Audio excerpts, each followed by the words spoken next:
Welcome to our deep dive into Station 11 by Emily St. John Mandel. It's a post-apocalyptic novel, but it's really about more than just surviving a pandemic, right? Oh, absolutely. This one digs into what happens after the world as we know it ends, like what survives, what do we even hold on to? Exactly. Mm. So we've got excerpts from the novel itself, and we're going to be focusing on how memory, fame, and art all kind of intertwine in this transformed world. It's really fascinating stuff. Yeah, it is, and I think listeners are really going to get a lot out of this one. I mean, Mandel's writing is just, well, she really draws you in from the first page. Definitely. So, the book opens with a scene at the Elgin Theater in Toronto. It's this seemingly normal night, and Arthur Leander, this big-time actor, is performing King Lear. Right, you can almost hear the audience, settling in, wrestling their programs. Totally. And Jeevan, well, I guess you could call him a paparazzo turned entertainment journalist, is in the audience. He's there to cover the play, but then, boom, Arthur dies right there on stage. Talk about a story. I know, right? But then it gets even crazier because Jeevan gets this phone call from his brother, Frank, who's a war correspondent. Oh yeah, Frank, he's seen it all. Exactly. And he's hinting at something truly terrifying, a flu that's spreading overseas. Even before we know just how bad it is, it's chilling. It's such a powerful contrast, you know?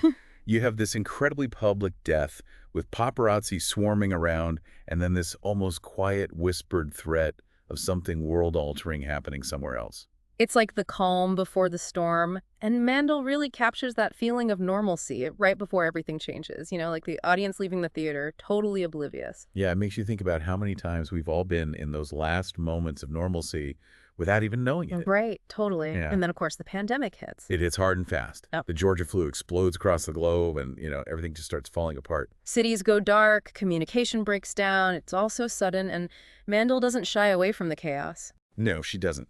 It's actually quite terrifying how realistically she portrays the whole breakdown of society. Empty grocery store shelves one day, total panic the next. And then we have Jeevan, who makes this decision to, hole up with his brother, Frank, in his apartment. Stocking up on supplies, barricading themselves in. It's a scenario we probably all imagine ourselves in. I know, I do.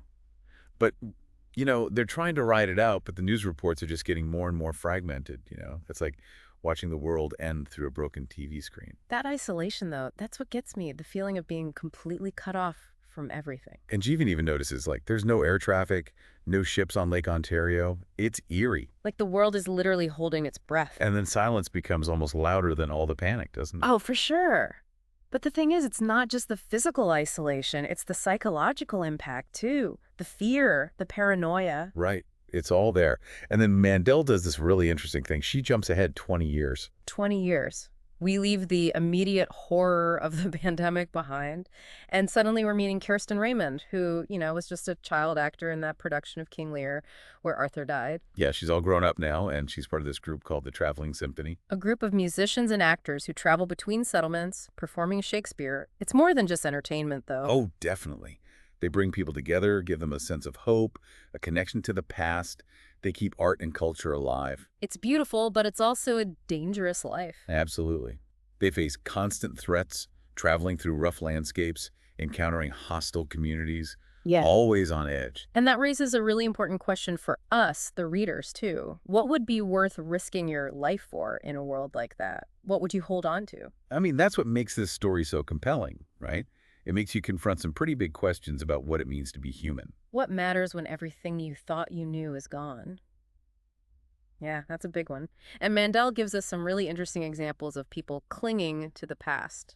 Oh, totally. Like Kirsten, she has this collection of magazine clippings about Arthur Leander. And Clark, the former entertainment executive, creates this whole museum of pre-collapse artifacts at the Severn City Airport. It's fascinating, isn't it? Why hold on to these things? Why are they so important? It's more than just nostalgia. It's like these objects are touchstones to a lost world. They help the characters make sense of their present, connect to something bigger than themselves. They give them a sense of identity. Right. And then there's memory itself. Yeah. It's not always reliable, is it? It changes over time. It's almost like it becomes a mythology in itself. Okay, so before we go too deep down that rabbit hole, we have to talk about this figure who I think embodies both memory and mythology. The prophet. Oh, yes, the prophet, this charismatic cult leader who preys on survivors' fears. He twists their memories of the collapse into some kind of divine judgment, right? Exactly, and it's dangerous. It's like he's offering this twisted sense of purpose and belonging, but it's all based on fear and violence. And we never learn his real name, his origin. It just adds to the mystery and the menace. Like he could be anyone, lurking anywhere, which makes him even scarier. You know what's crazy?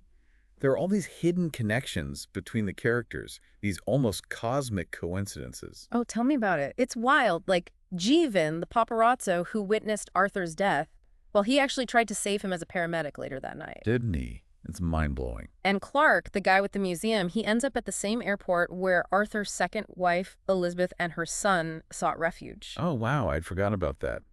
It's almost like fate, isn't it? Or maybe just a reminder that our lives intersect in ways we could never imagine, you know? And those intersections, even the small ones, can have huge consequences. Every moment, every interaction matter. It's all part of the tapestry, and in this case, the tapestry of this post-apocalyptic world. Speaking of tapestries, we should probably talk about the Station 11 comic book, right? Oh, yeah, that's a big one. Mhm. So Miranda, Arthur's first wife, she's the one who created it. And it becomes this strangely prophetic reflection of the world after the collapse, which is fascinating. But hold on, before we get into the comic itself, I'm really curious about Miranda, the artist. She's got this fascinating process, spending hours on each panel. Meticulous. Creating this world that at first seems totally separate from reality. But that's the brilliance of it, right? The comic, it depicts a space station orbiting a distant planet, a kind of haven for artists and scientists after a devastating war. A mirror to the reality of the novel. Both are about survival, finding meaning and connection amidst all the loss. And then there's that phrase, survival is insufficient. It pops up everywhere, the novel, the comic, even as a tattoo on Kirsten's arm.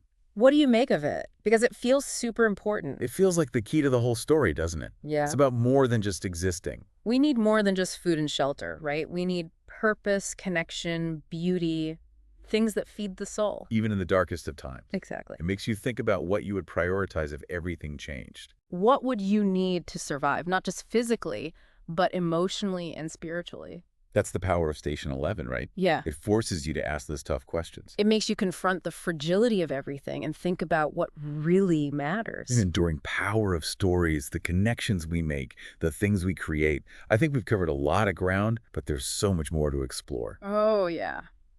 We're just getting started. Let's take a breath and then dive back in.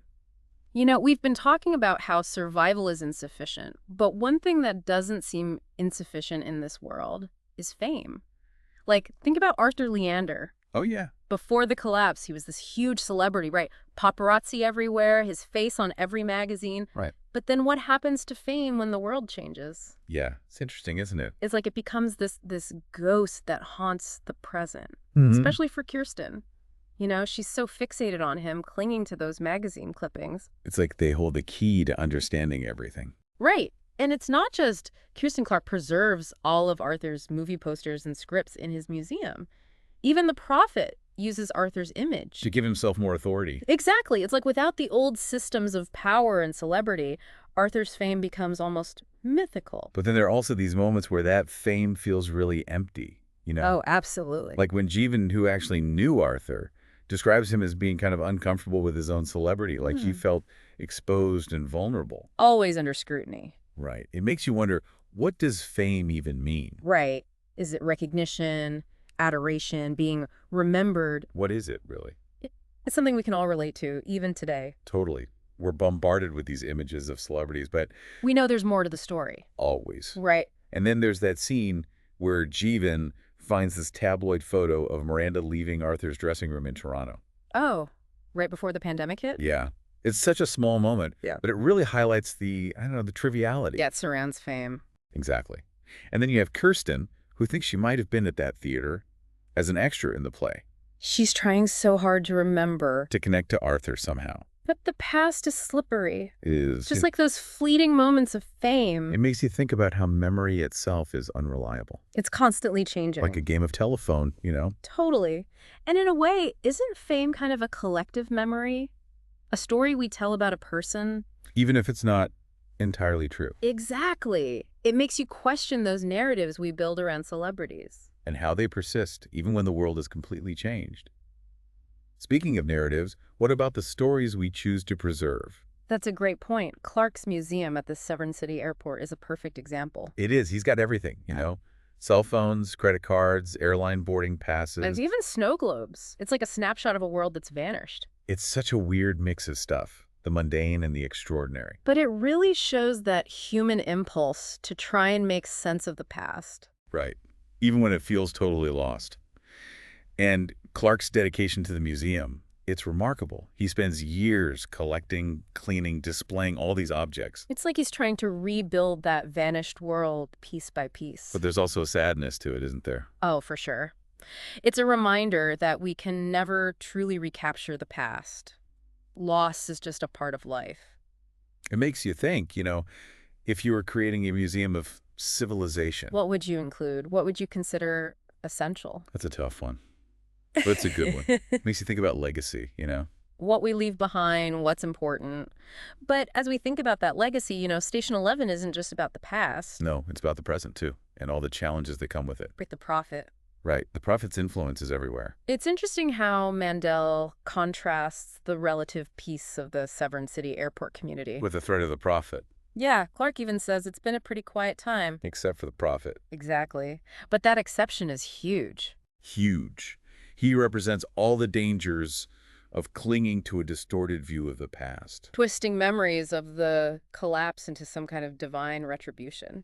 And he preaches isolation, rejecting everything that came before. Demanding blind obedience from his followers. It's really disturbing. Yeah. Especially how he preys on children. That's a really difficult question, How do you educate children in a post-apocalyptic world? Right.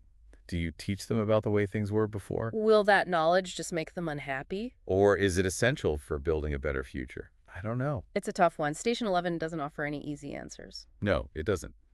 But it does suggest that knowledge, even painful knowledge, is better than ignorance. Facing the past is necessary. To build a future. And that's where the Traveling Symphony comes in. When they arrive at the airport, they bring news of other communities. Other ways of surviving. Other stories. It's that connection to a wider world that's so important. He reminds everyone that they're not alone. That there's still hope. And in those moments of connection, the darkness of the prophet's ideology kind of fades away. Art, music, storytelling. They become antidotes to the fear and despair. Mandel's saying that even in the darkest of times, we seek connection, we seek beauty. We seek meaning.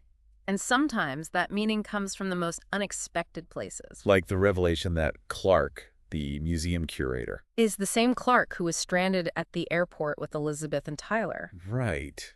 Talk about a twist. It really emphasizes how interconnected our lives are. Those small moments. They can have such huge consequences. And it adds a whole new layer to Clark's museum, doesn't it? It's not just a collection of objects. It's a testament to the enduring power of human connection. But even with these glimmers of hope, there's still this sense of loss, Oh, absolutely. What happened to Elizabeth and Tyler? After they left the airport? Did they survive? We don't know. That scene where Clark is looking at Elizabeth's passport photo? Heartbreaking. He asks, "What became of you, Elizabeth, out there on the road with your son?" It's a question that lingers. It does. It's a reminder that even with all the resilience, there are always those who were lost. Whose stories remain untold. But even in their absence, they still shape the lives of those who are left behind. Their memories become part of this new world. Their legacies are carried forward. It's about the power of connection, even in death. And there's a sense that even the characters who are still alive, they're haunted by this ghost world, the world that existed before. Kirsten talks about it sometimes. Struggling to remember what it was like to live with electricity and running water. She describes it as a shadow world. Familiar, but also alien. It's as if the past itself is becoming a myth. Blurring the lines between what's real and what's imagined. And that's where we see this really cool parallel between Kirsten's experience and the Station 11 comic book. They both explore this idea of a vanished civilization. A world that's lost but not forgotten. A place that still has power over the imagination. It's like through art and memory, the characters can access this other reality. A world where the old rules don't apply. And isn't that what Station 11, the novel, is doing for us?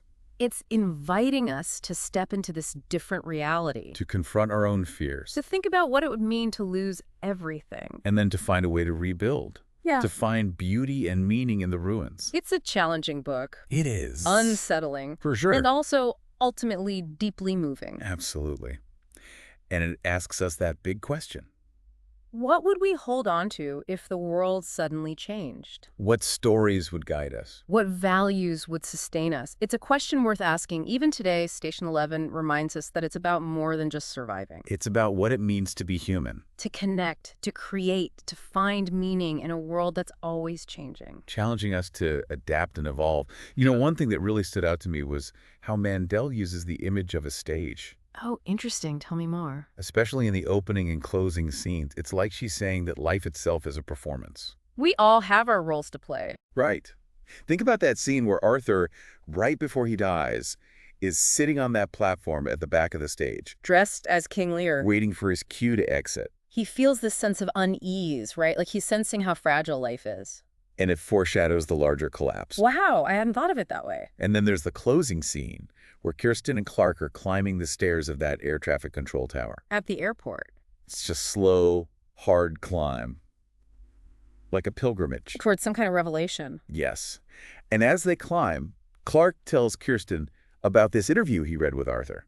And Arthur was talking about old movies, how those actors from another time, they live on. Through their performances. And Arthur said, they're all immortal to me. First, we only want to be seen, but once we're seen, that's not enough anymore. After that, we want to be remembered. That desire to be remembered, to leave a mark. It drives so many of the characters in Station 11. Through art, through kindness, through preserving the past. They're all trying to find a way to make their lives matter. To make sure their stories continue even after they're gone. And that, I think, is the big question Station 11 leaves us with. What will we leave behind? What will our legacy be? It really does make you think, you know, Mm-hmm. about what you want to leave behind, what kind of mark you want to make on the world. It's like we're all creating our own museums of civilization, in a way. Right. Through our choices, the stories we tell, the connections we make. Exactly. Station 11 doesn't give us easy answers, which I appreciate. It acknowledges the darkness, the loss, but it also... It affirms that resilience of the human spirit. Yes, that enduring power of art and hope. One of the details that stuck with me was how the airport, this symbol of, well, transience, becomes this haven. That's so true. It's a place of community, of renewal. Mm. Like by stripping away all the complexities of the old world. The characters are able to create something new. Something more authentic even. And it's amazing how even ordinary objects take on new meaning. Oh, absolutely. Like that scene where Kirsten finds that blue china box. Filled with Q-tips. Right. In an abandoned bathroom, something so mundane, suddenly it's precious. Our perspective changes when everything else does. It's those little details that make the story feel so real, so human. You see yourself in these characters, and there's beauty in how they find comfort in simple things. A shared meal, a song, a story. It's a reminder that even when we lose so much, there's still joy to be found, you know? Still connections to be made. Still beauty to appreciate, and that's a choice, isn't it? Choosing to find those moments and hold on to them. It is.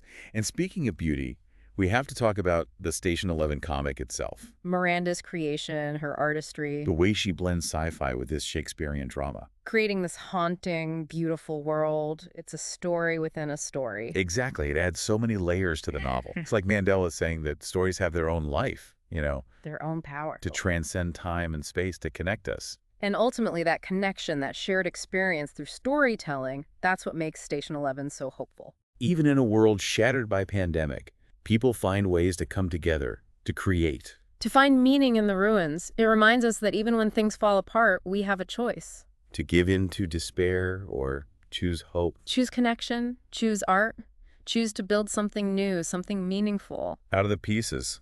So, as we wrap up our deep dive, I want to leave you with this. What stood out to you in this story? What will you carry with you from this conversation? What resonated? We've explored a lot, but this is just the beginning, really. Station 11 is the kind of book that stays with you. It makes you think, it makes you question. It makes you see the world differently. So as you go about your day, your life, remember, survival is insufficient. Find the things that make life worth living, that nourish your soul. The things that connect you to something bigger than yourself. Thank you for joining us on this deep dive. We hope you found it. Insightful, thought-provoking. And maybe even a little inspiring. Until next time, keep exploring.